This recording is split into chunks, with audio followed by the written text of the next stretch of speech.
The title of fastest production motorcycle in the world is a kind of sacred mantle passed down from motorcycle to motorcycle. Like a priesthood of speed, each new bearer inherits not just the crown but also the weight of legend. That motorcycle isn't just faster than the previous motorcycle, it's taking on a philosophy that's been there for certain manufacturers from the beginning. Sometimes a motorcycle will wear the crown for years and even decades, the likes of Vincent's Black Shadow and the Suzuki Hayabusa. From London's North Circular Road to the highways of Japan and America to the salt flats, riders have tucked in and hammered down the throttle to really see what these machines are capable of. These motorcycles represent the pinnacle of technology and performance for their respective eras, but in 2007, an unlikely Italian stepped forward to break an unspoken but respected rule and claim that top speed mantle for Italy. This is the story of the insane MV Agusta F4 312R and how it made history and changed motorcycle development forever. From the very beginning of 2- and 4-wheeled machines, going fast has been one of the main pursuits. It didn't take long for motorcycles with their lightweight and aerodynamic form to take the crown of fastest motorized vehicles. All the way back in 1907, Glenn Curtis hit 136.36 miles per hour on his personally built V8 powered motorcycle, setting an absolute land speed record faster than any car at the time. A single production motorcycle first started hitting the elusive 100 miles per hour back in the 20s in the form of the Brough Superior SS100. This didn't become really common until the 40s and 50s in terms of mass market bikes. That was more the 60s, even into the 70s as motorcycles rocketed forward in terms of displacement and high revving technology. Most flagship motorcycles were still topping out at around 115 to 125 miles per hour. Even the engineering marvel that was the CB750 or the Kawasaki Z1, they didn't have a higher top speed than that of the Vincent Black Shadow from 2 decades before. But then something happened.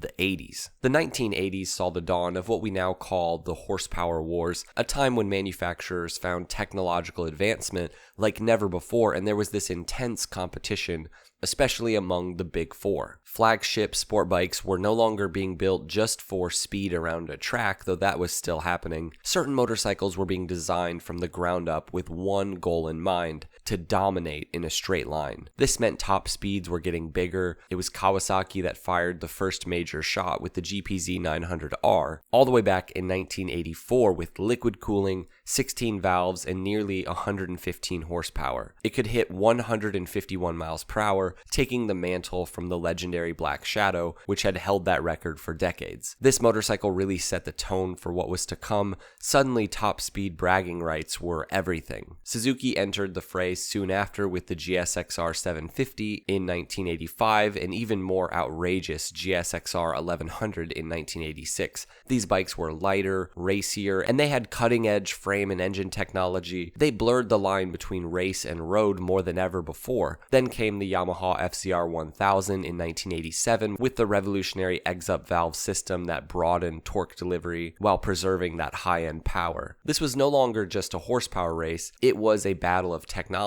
to see who could push the envelope harder without sacrificing rideability or control. Then in the 90s, the term hypersport was born and the bar was raised yet again. These machines weren't just fast, they were terrifyingly fast, and the 170 and 180 mile per hour club became the new frontier. In 1990, Kawasaki released the ZX11 with ram air induction and a top speed of 176 miles per hour. It held the title of fastest production motorcycle in the world for 6 straight years. Honda responded with the CBR 1100XX Super Blackbird in 1996, designed specifically to dethrone the ZX11 with a measured top speed of 178.5 miles per hour. It barely edged out its rival, and it held the crown oh so briefly. Because it was time for a new king, the truly nuclear option, the Suzuki Hayabusa, with a 1299cc engine and a claimed horsepower of 173,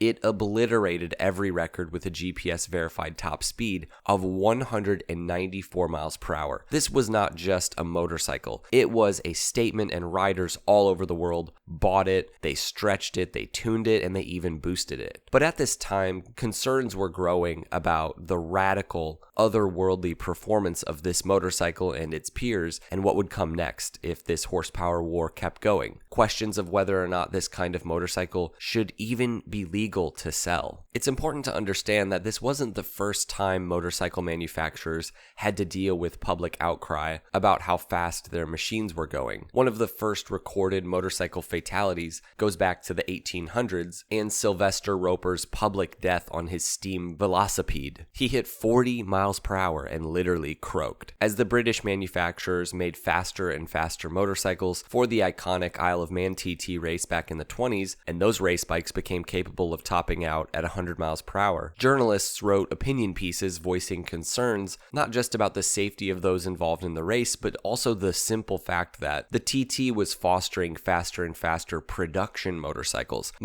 that were, in their opinion, entirely too fast and made more power than any normal rider could utilize on public roads. My point is, even though the Hayabusa was hitting double the top speed of those race bikes, this wasn't a new debate. Around this time, cars were also hitting higher and higher top speeds, and it's actually in the four-wheeled world that we started to see the first gentleman's agreements that would come about, especially among the Japanese manufacturers. Cars like the third generation Nissan Skyline GTR, fourth gen Supra, as well as just the dangers associated with street racing, and the fact that these cars could be easily tuned to go way past, the top speed that was listed for their spec sheet. Basically, there was an agreement among the manufacturers to basically cap the top speeds at 112 miles per hour and also to cap horsepower at 276. Now, other gentlemen's agreements existed in other countries, but the motorcycle situation was quite different. Motorcycle manufacturers, and specifically Japanese motorcycle manufacturers, were in a very different place. Though Japanese car manufacturers were producing some of the very best sports cars in the world, they weren't on the forefront of hypercar technology and top speed battles the way that the Japanese motorcycle manufacturers were at really the forefront of hyperbike technology. The Hayabusa was much more like a McLaren F1 than a Skyline GTR, and so a gentleman's agreement was formed right at the turn of the century for the motorcycle manufacturers, in part because of the Hayabusa, to cap their motorcycle's top speed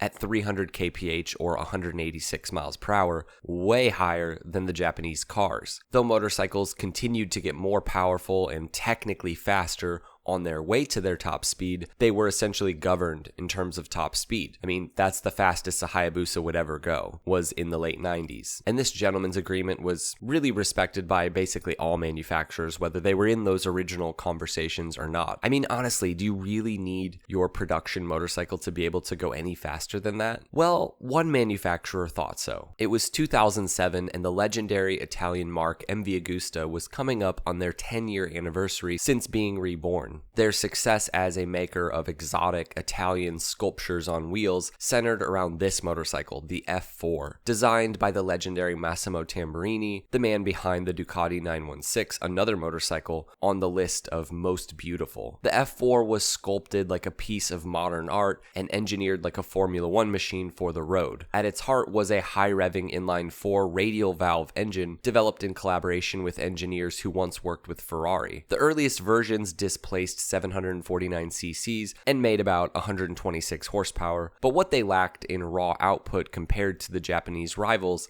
they made up for in having unique handling, exclusivity, and more of a sensory experience, though it was also just a high-revving inline-4. The quad underseat exhaust, the single-sided swing arm, the minimalist fairings made the F4 instantly recognizable and desirable. Originally in 750cc form, it wasn't really competitive on paper or in practice with the Japanese sport bikes in its class, but man, did it look good. And also remember that Suzuki's Cyclops GSXR look 100% was copied from this Tamburini design. But it was the later 1000cc version of the F4 that was competitive. The F4 1000R was making just under 170 horsepower itself, but it was time for an all-new radical version of the F4 that would be exotic and desirable, but in a new way. The company had leaned hard into exclusivity, releasing a string of ultra-rare high-spec variants like the Siri Oro, the Senna, the SPR,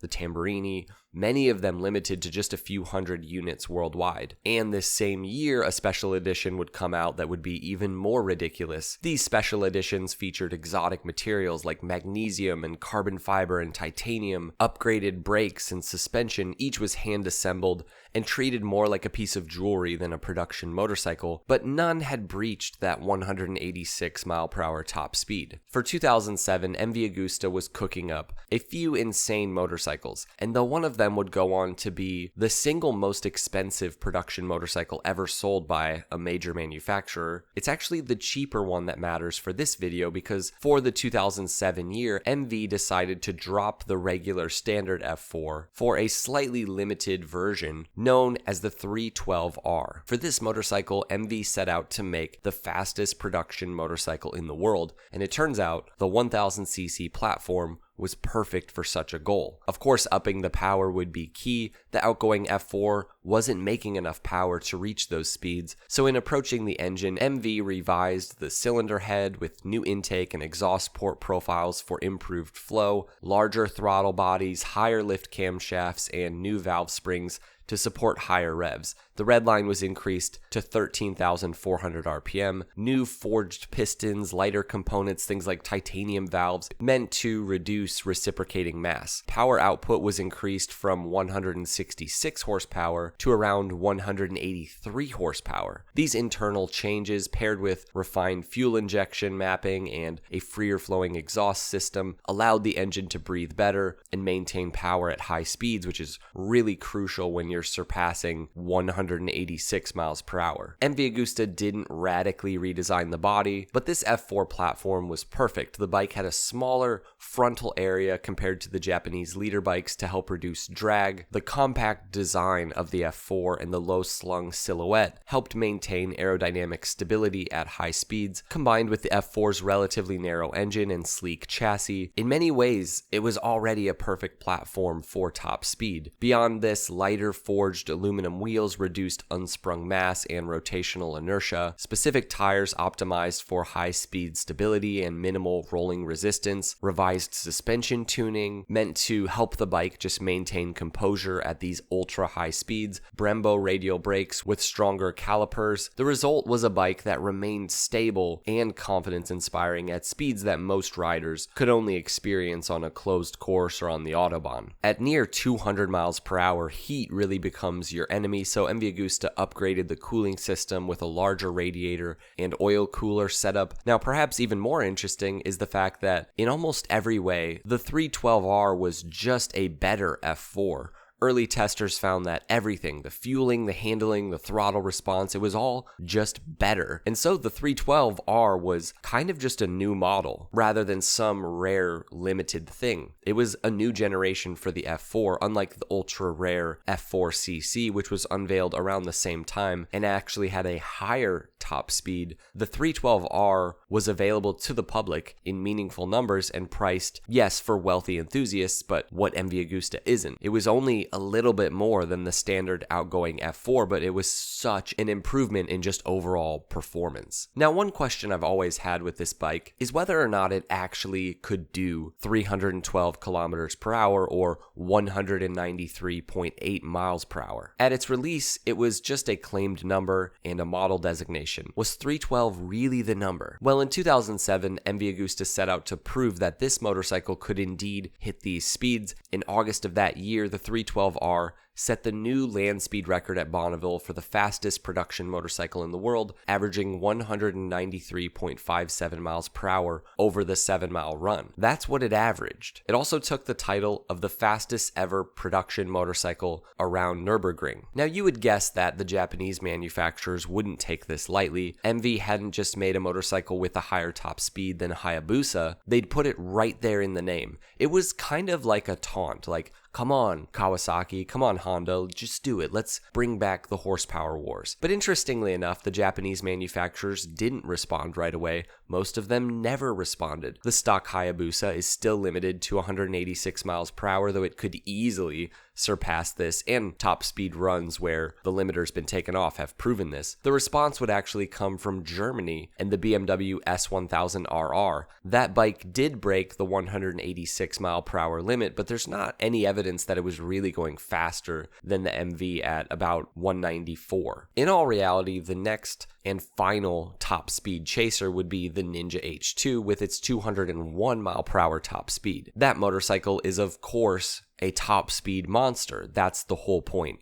It is a true hyperbike, kind of the spiritual successor to the original Hayabusa. It's like a Bugatti Veyron of the motorcycle world, and I'm not sure there will ever be another like it. Still, it all goes back to this bike, the F4 312. It's possible we wouldn't even have the Ninja H2 without this bike, or maybe the H2 would have the same silly top speed limiter. Honestly, I do think it's time for an all-new Hayabusa with a 200 plus mile per hour top speed. The Kawasaki is supercharged. The Busa should be obviously turbocharged, but I doubt that will happen. In the years since, few bikes have dared to pick up that same gauntlet. Yes, the H2 would eventually take the 312 spot as king of the hill, but there's something raw and more defiant about the F4 312R. It came from a small Italian company with racing in its blood and defiance in its DNA, and it came at a time when everybody had kind of stopped trying to hit new limits in terms of top speed. In many ways, the 312R represents the last great romantic push for top speed in motorcycling before, lean angle ABS, before traction control, before the world decided that motorcycles should stop going faster. This bike was art, it was speed, wrapped in one of the most beautiful motorcycle designs of all time. I think it's pretty remarkable that, for a moment, the crown of the fastest production motorcycle didn't belong to Japan or Germany, but to Italy. And not to Ducati either. Despite their racing pedigree, Ducati has never held that title other than a brief flash in the 70s, and even then, that motorcycle and most production bikes were still living in the shadow of the Vincent Black Shadow. But this bike wasn't that. This was truly the mantle being passed on, something that hadn't happened in a long time. So it feels fitting, almost poetic, that MV Agusta chose to stamp the bike's top speed right on the name and right on the bodywork. 312. It's a number, it's a statement, and it's a legacy. Well, I hope you guys enjoyed this video and this story. Subscribe for more videos like this, and if you're new to this channel, I've got loads of other videos like this as well that you could go back and watch. And yeah, we'll see you guys in the next one. Ride safe.